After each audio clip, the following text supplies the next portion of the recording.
आप अगर OTT subscriber हैं तो आपके साथ कभी कभी ऐसा कुछ हुआ होगा कि आप सब्सक्रिप्शन कैंसिल करना चाह रहे होंगे अपना, लेकिन वो रिन्यू हो गया होगा या सब्सक्रिप्शन कैंसिल हो ही नहीं रहा होगा, उसका ऑप्शन ही आपको ऐप में या वेबसाइट पे नहीं दिख रहा होगा, या आपके पास सब्सक्रिप्शन होगा और आपको लग रहा होगा कि यार ये कंटेंट देखना है, लेकिन आप नहीं देख पा रहे हैं क्योंकि उसके लिए आपको अलग से पैसा चुकाने को बोला जा रहा है। ये सब के केंद्र में OTT यानी ओवर द टॉप प्लेटफॉर्म। कोई भी सेवा सुविधा उठा लीजिए, Netflix, Prime Video, Sony Liv, G5, Disney Hotstar, जो जी हॉटस्टार है वो सब वगैरह, टीवी, वेबसाइट या ऐप, कहीं भी इन सर्विसेज का इस्तेमाल कर सकते हैं। कोविड लॉकडाउन में ये तमाम OTT प्लेटफॉर्म्स लोगों को उनके पसंदीदा टाइम पर कम खर्च में ज्यादा कंटेंट परोसने लगे, लिहाजा सिनेमा घरों और टीवी का विकल्प बन गए ये। अब लोग भारी संख्या में जुड़े, सब्सक्राइब किया, लेकिन अब ये प्लेटफॉर्म्स उपभोक्ताओं के साथ कर रहे हैं ठगी। ऐसा हम नहीं कह रहे हैं बल्कि एक सर्वे बता रहा है। इन प्लेटफॉर्म्स के डार्क पैटर्न पे बात करेंगे कि कैसे हम दर्शकों से छुपा कर ज्यादा पैसा ऐंठा जा रहा है, और परेशान भी हम ही हो रहे हैं क्योंकि पैसा मारने के बाद भी, पैसा गंवाने के बाद भी हम इन प्लेटफॉर्म्स पे विज्ञापन भी देख रहे हैं और अन्य कंटेंट के लिए भी पैसा चुका रहे हैं। तो चलिए शुरू करते हैं। नमस्ते, मैं सिद्धांत और आप देख रहे हैं लल्लन टॉप का डेली फाइनेंशियल बुलेटिन, खर्चा पानी। Brought to you by Mrs. Bector's, Sharda University and Bajaj Freedom. Mrs. Bector's Cremica Non-Stop, Light Jeera Bite, Non-Stop Delight. सबसे पहले लोकल सर्किल्स का जिक्र। ये एक तरह का सोशल मीडिया प्लेटफॉर्म कह लीजिए इसको, जहां लोग अपनी अपनी रुचियों के हिसाब से कम्युनिटी बना सकते हैं और अलग अलग तरह की चर्चाओं का हिस्सा बन सकते हैं। लोकल सर्किल्स दावा करता है कि इस प्लेटफॉर्म से आम नागरिक अपनी सरकार और तमाम गवर्निंग बॉडीज से संवाद कर सकते हैं, आपस में तो कर ही सकते हैं।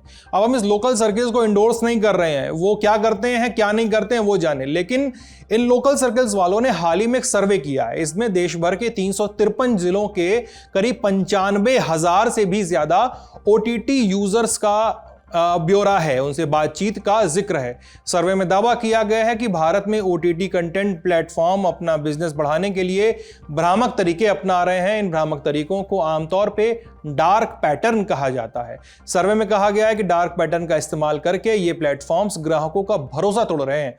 Where the software engineer meets the cool UI/UX designer, the world comes together at Sharda University.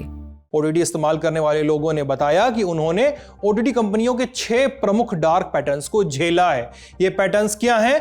पहले ये समझ लीजिए डार्क पैटर्न क्या है। कोई ऐसा तरीका जो कोई कंपनी अपनी कमाई बढ़ाने के लिए चोरी छुपे और उपभोक्ता का भरोसा तोड़ते हुए अपनाती है। अब खर्चा पाने के एक अन्य एपिसोड में हमने आपको क्विक कॉमर्स कंपनियों के डार्क पैटर्न्स के बारे में बताया था, उसका लिंक आपको डिस्क्रिप्शन में मिल जाएगा। अब बात OTT की, उन 6 डार्क पैटर्न्स की बात करते हैं जिनका जिक्र हो रहा है। Dark pattern number 1, subscription cancel करने में परेशानी। सर्वे में शामिल OTT की सेवाएं लेने वाले करीब 50% लोगों ने बताया कि जब उन्होंने अपना OTT सब्सक्रिप्शन कैंसिल करने के बारे में सोचा तो बहुत दिक्कत आई।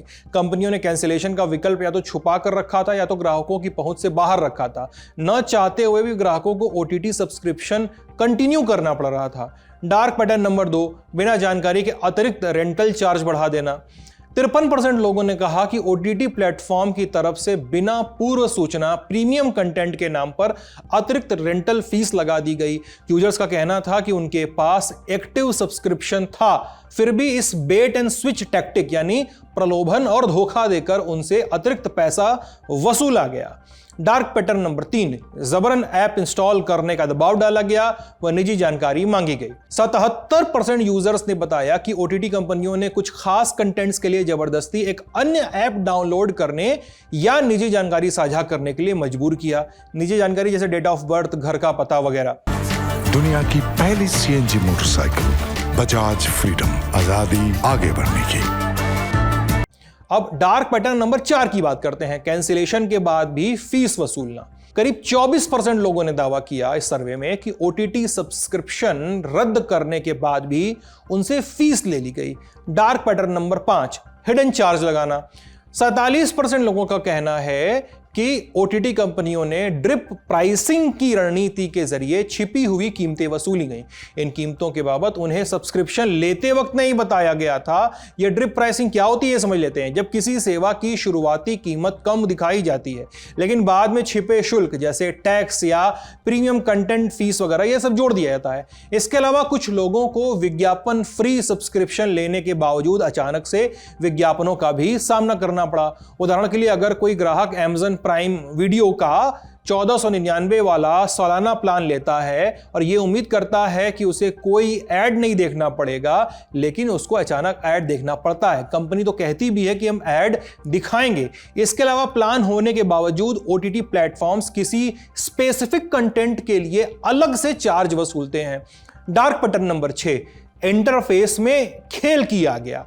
86% ओटीटी यूजर्स ने कहा कि ओटीटी प्लेटफॉर्म्स ने अपने इंटरफेस में हेरफेर किया। इस वजह से उन्हें सब्सक्रिप्शन कैंसिल करने का जो ऑप्शन था वो तो नहीं दिखाई दे रहा था। साथ ही यूजर फॉर्म में प्री चेक्ड बॉक्स, जिस बॉक्स में टिक लगी होती है, भरमाने वाले कलर कोड और कंफ्यूज करने वाले मेन्यू भी शामिल थे, जिससे यूजर को खुद के लिए सही चुनाव करने में दिक्कत आ रही थी। इसके अलावा कुछ और शिकायतें हैं, जैसे सास बिलिंग यानी महीने दर महीने या सालाना रिन्यू होने वाले सब्सक्रिप्शन का फायदा उठाकर ग्राहकों से शुल्क लेना जारी रखना, भले ही ग्राहक को लगे कि उन्होंने रद्द कर दिया है। डिस्गाइज्ड एड्स यानी विज्ञापनों को इस तरह से दिखाना कि वे असली सामग्री का या संपादकीय सामग्री लगे, बिना ये साफ बताए कि वे विज्ञापन है।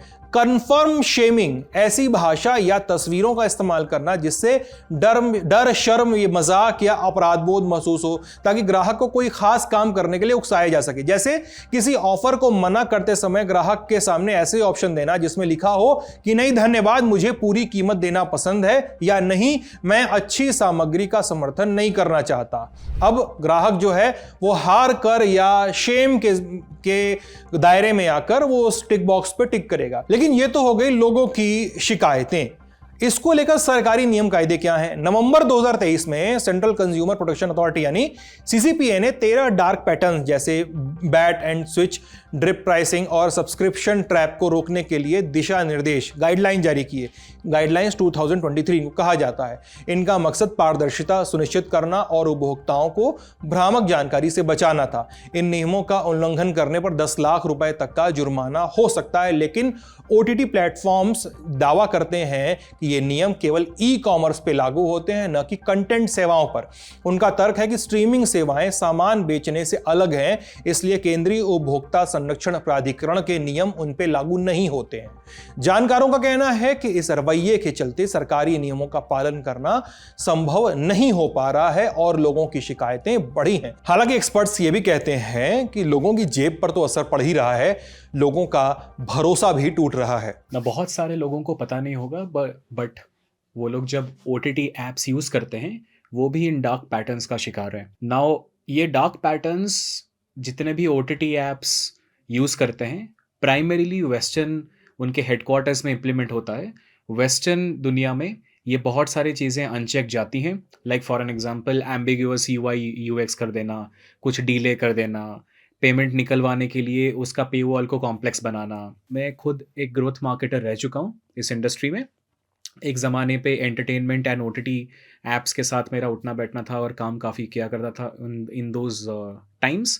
And a lot of my colleagues जो प्रोडक्ट में हैं, जो प्रोडक्ट मैनेजमेंट में हैं, UI में है, UX में है, ग्रोथ हैकर्स बोला जाता है इनको, हमें इंसेंटिवाइज किया जाता था पहले कि ये जितने भी ऐसे पैटर्न्स हम लोग करेंगे हमारा मोनेटाइजेशन परसेंटेज ऊपर जाएगा, कन्वर्जन रेट ऊपर जाएगा। ये लॉज हैं बट ये लॉज एनफोर्सेबल नहीं है। ग्राउंड रियलिटी में इसके पीछे का कोई ज़्यादा बड़ा पेनल्टी नहीं है, इसके पीछे का ज़्यादा बड़ा कोई कार्रवाई नहीं है, इसलिए वो ये सब अनचेक जाते हैं, कुछ होता नहीं है इन दिस केसेस।